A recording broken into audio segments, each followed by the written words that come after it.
வணக்கம் நண்பர்களே, குண்டுமல்லி சீசன் ஆரம்பிச்சிருச்சு. இங்கே பாருங்கள், மொட்டெல்லாம் நேற்று பூவெல்லாம் பறிச்சிட்டாங்க. இந்த ஒரு பூ மட்டும் எங்கள் அம்மா தெரியாமல் விட்டுட்டாங்க போல இருக்குது. இது நல்லா மலர்ந்துருச்சு. இந்த பூ பார்த்திங்கன்னா ரொம்பவே பெருசாக இருக்கும், அடுக்கடுக்காக இருக்கும். அதுவும் நம்ம இந்த மாதிரி மார்னிங் டைம்லேயே பறிச்சுட்டு நம்ம கோர்த்து வச்சுருந்தோம் அப்படின்னா சூப்பராக இருக்கும். பந்து மாதிரி செடியிலேயே விட்டால் தான் ரொம்ப வெடிச்சு போயிடும். இங்கே பாருங்கள், நான் உங்களுக்கு பறித்து காட்டுறேன். கொஞ்சமாக தான் இருக்குது, சின்ன செடி தான்.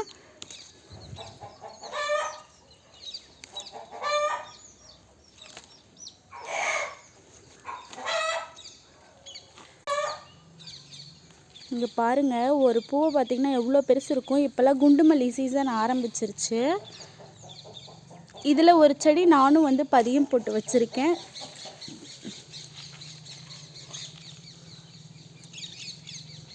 ஆனால் இதில் எவ்வளோ பூ பூக்கும். ஒரே ஒரு செடி தான், ஆனால் நிறைய பூ பூக்கும்.